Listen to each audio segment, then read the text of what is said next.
Yeah, hi, I'm Stephen R. Southard, and I wanted to thank Todd for this opportunity. This is wonderful, a wonderful thing he's doing with these interviews. My blog post from January 10th of this year is called The Misery Problem. Imagine this, you're a successful author with a long-running book series.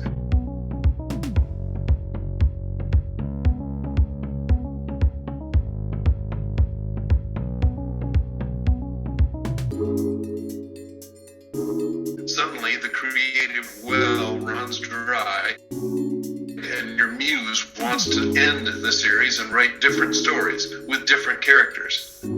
However, your fans are begging for the series to continue. That's the problem faced by author Paul Sheldon in Stephen King's novel Misery. So let's call it the misery problem.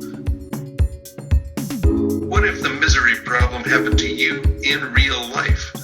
Assuming you didn't become the victim of an obsessed reader fan who's also a psychotic nerd, what would you do? This is a problem I'd love to have. After considering it, I've come up with the following options. Can you come up with other solutions to the misery problem? We can only hope. It's the conundrum to be faced someday by you and by Poseidon's Scribe.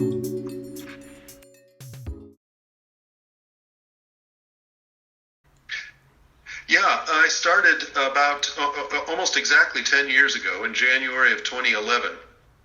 I believe, if I remember right, that I started on using a free Google site, and then about a year later I shifted to my current site, StephenRSouthard.com, and I've been blogging on that ever since for 10 years straight.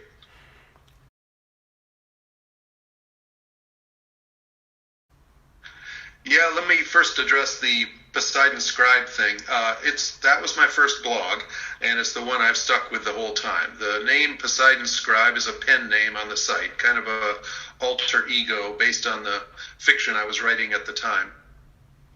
In retrospect, I probably should have emphasized my real name, and I would encourage bloggers to do that and give your site its own name or title. The focus of my post was on helping beginning fiction writers. I still do that a lot, but I've added other features over the years, such as some technology topics, author interviews, and I've even interviewed some of my characters from my stories. So it's broadened over the years, but that's been the focus the whole time.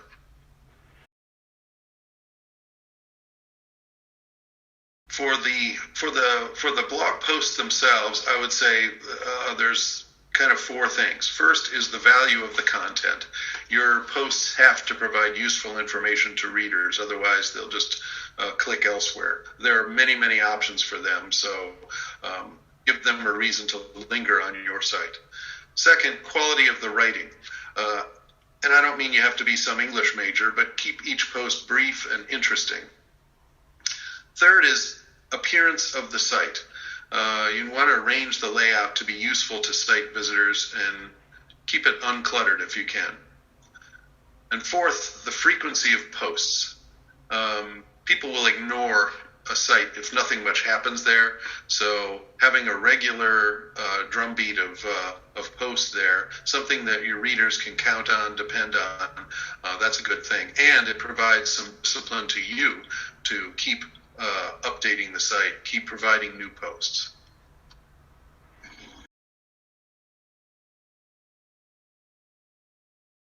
Yeah, I give several. First thing you should do is write down why you want to start a blog. What is your niche in the world? What do you know about that you think could be useful to others? Second, write down a description of your intended audience. Figure out who might be interested. And then think about what that audience might want or need to know that you can provide them. And then I would write down about 20 ideas for your first 20 posts. These don't have to be the full post. I don't need you to, write the whole thing, but write down just a topic, 20 topics for your first 20 posts. And then as you go, you're going to add to that list as you come across other ideas. You're going to find yourself thinking of more ideas, and just add that to the end of the list. And then as you go, you'll never run out of ideas that way. You'll never go wondering, what shall I post about this week? There will always be something. And then I would say commit to posting regularly. And by regularly, I mean on some sort of a schedule. Every 3 days, every week, every 2 weeks, every month. I wouldn't go less frequently than monthly. Mine are weekly because I find that a useful time interval. And then the last thing, expectations. Don't expect instant followers, comments, fame, or even notice. Okay, just be satisfied with occupying your little corner of the internet for a while. Eventually, your posts are going to start turning up in search engine listings on the topics that you write about. But at the first, you probably will just be a lone voice in the wilderness that few people hear. So just understand that going in. Don't expect to be famous. For each blog post, first thing you do, craft an interesting and useful subject line. Something to spark people, because that's the first thing they'll see and encourages them to read the rest of the post. And for some reason, people are drawn to numbered lists. So starting your subject line, your topic with a number, for some reason catches people's eye. I would frequently use the word you or your, because people highlight on that. Then as you write the post, always include an image or video. For some reason, that kind of helps. It just breaks up all the words and gives people something else to look at. As you write each post, work from a rough outline. Start with an outline and then be willing to deviate if in the writing it takes you to a different place. And then as you kind of finish up, imagine somebody reading your post, right? Look at it from a reader's point of view and focus on keeping their interest. Cut out all the boring stuff. Use short paragraphs. Split up your paragraphs because giant blocks of text intimidates people. And then keep the entire post very short. I aim for less than 600 words, and that may even be a bit too long in some cases. And lastly, proofread each post before publishing it. This isn't to create perfect English. You don't necessarily want that, but you don't want to have spelling errors and grammatical errors that are unintentional. Intentional ones are fine, but unintentional you don't want because it doesn't reflect well on your reputation. So those are the tips for writing an engaging blog post.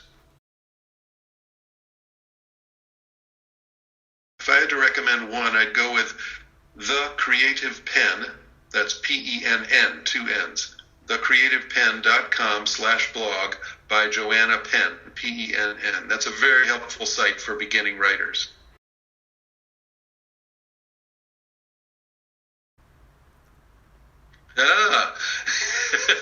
Let's see. Probably only 3 weeks ago. It's been running, and a great movie, Back to the Future 3. Yep. Well, I guess I'd give a shout out to you, Todd Sullivan, for even thinking of these interviews.